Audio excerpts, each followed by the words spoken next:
Okay, so my name is Mark. I'm from Internal Medicine, the Chief Resident from Internal Medicine. And like you, I am an IMG. I came back in 2009. So I guess over these few minutes, I'll just share you certain perspectives, why I decided to come back, why you should come back, and how things been for me. So I'm going to really talk about three things today. Okay, the first thing is that, why come back? Why should you come back and live a comfortable life in UK? What is it like coming back? And the last thing, what should I do from now after that, come back? So why come back? So talk about me first. Why does it come back? I started in Barcelona. I did an integrated BSc for 1 year, and I came out after 6 years. So, you know, like, well, why have all things decided to come back? So first thing, I'm married, so I had to come back for my then girlfriend, now wife, which I've been doing long distance for 6 years. So, you know, if I didn't come back, bad things will happen to me. The second thing was, I just kind of felt it was time to move on. 6 years, I felt I didn't hate the place, but you know, it's time to move on. And the last thing is that I want to stop faking my accent, so you know, I just want to come back. So okay, if you are one of these two things, okay, if you have if you want to say UK, I would suggest these two things. If you have a long-term relationship with a significant other, so you're dating someone there, or you have a mentor who's doing research, then stay in the UK. Hopefully they are the same person, but you know. So if you can have those, think about coming back. So the truth is, I've spoken to many students over the years, you know, why they want to come back, or why they don't want to come back. A lot of people tell me different things, you know, like, there's a competitive specialty that I want to get into the UK. I want work-life balance. I want, you know, travel opportunities, etc. But a lot of things you realize is not true. I think you speak to a lot of your seniors, you find that while they may get their foot into a door halfway, they may run into visa issues, they run into training issues, they run into people superseding them. I think the tempo of work and your relationships you have at work are also quite different from that in Singapore. So the truth is, right, at the end of the day, right, the number one thing, right, why people don't want to come back to Singapore is fear. So the one reason why people don't want to come back to Singapore is fear. They're not sure about life. Life is hard. They feel that opportunities are bad. This is the one reason, and I'll spend next few minutes talking why that is not true as well. So I think it boils down to it, right? You need to really think, right? When you decide in Singapore, you can only two things matter. Firstly, your relationships, and secondly, opportunities. So I mean, the relationship you have, I mean, with your family, with your loved ones, these things are very, very important. Things can sway things drastically.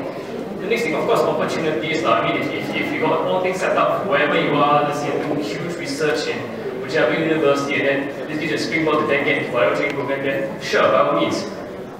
But the numbers that people project over there, let's say, I don't know, at that time, a few people in my year will think of ophthalmology, for example, and they say, oh, you know, the 30, 40 training numbers for the whole of the UK.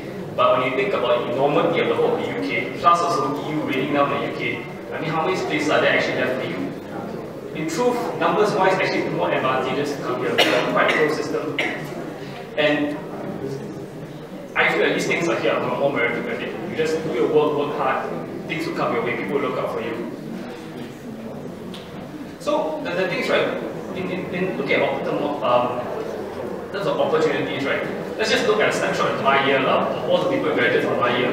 So, in my year, right, I've got people who have gone to dermatology, gastroenterology, anesthesia, ophthalmology, ONG, plastics, and orthopedics.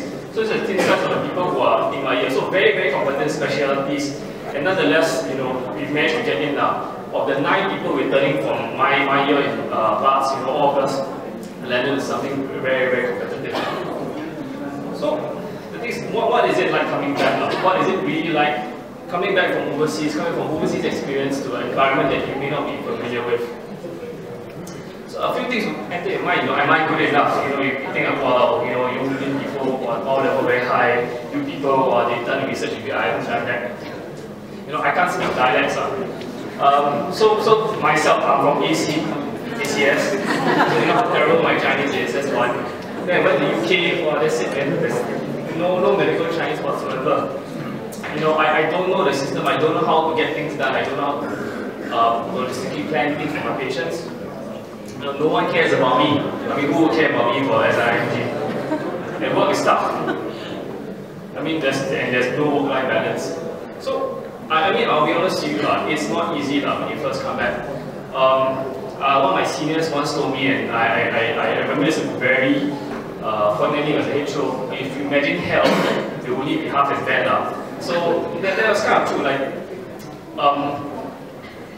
as long as you have a very, very positive attitude towards things and you plow on through, sure, the first month will be difficult, be painfully difficult. I mean, the first month I was there, my MO was like writing me every day. But you know, you pick up, you grow, you become stronger. I think there are a few things that have taught us in life, if we have studied overseas, that have taught you resilience. The first few days when you're there, setting up your bank account, setting up your internet banking, getting your housing sorted. I mean, you may love anything, these kind of small things, but these kind of things toughen you up little by little. Things when, you know, things didn't go your way in terms of schooling or electives or whatever, you push through and got those things sorted. I think those small life lessons you have garnered over the years are very important. I think it's also realistically when you do start, everyone starts from zero. Wherever you're from IMG, whether you're from Duke, whether you're from, you know, wherever you're from, everyone starts from able playing field. Everyone is as low as the first day. End of the day also, I think to be good, this is why I feel like you need attitude, you need skill, you need knowledge. Skill and knowledge will always be taught to you. People will teach you this over time. But number one thing you can do for yourself, and actually number one thing sought after, is attitude.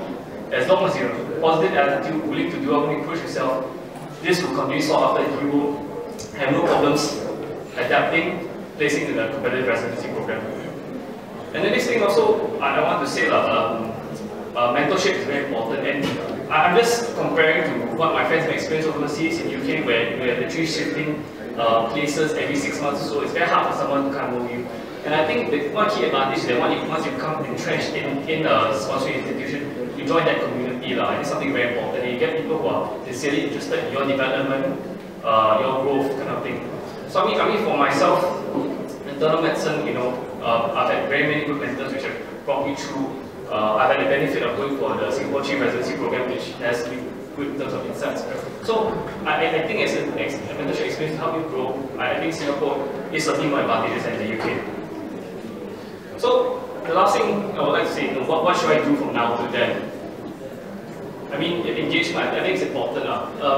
You must realize that you are building a relationship, and the more sincere the relationship, whether you do that by attachments or research, the easier it is for people to know you, look out for you, and see you when you are thinking about coming back / taking the residency. The next thing is that, and I'd like to end on this note, reflect. This is the number one thing you can do for yourself. Reflection is something very, very important that will continue to push you further.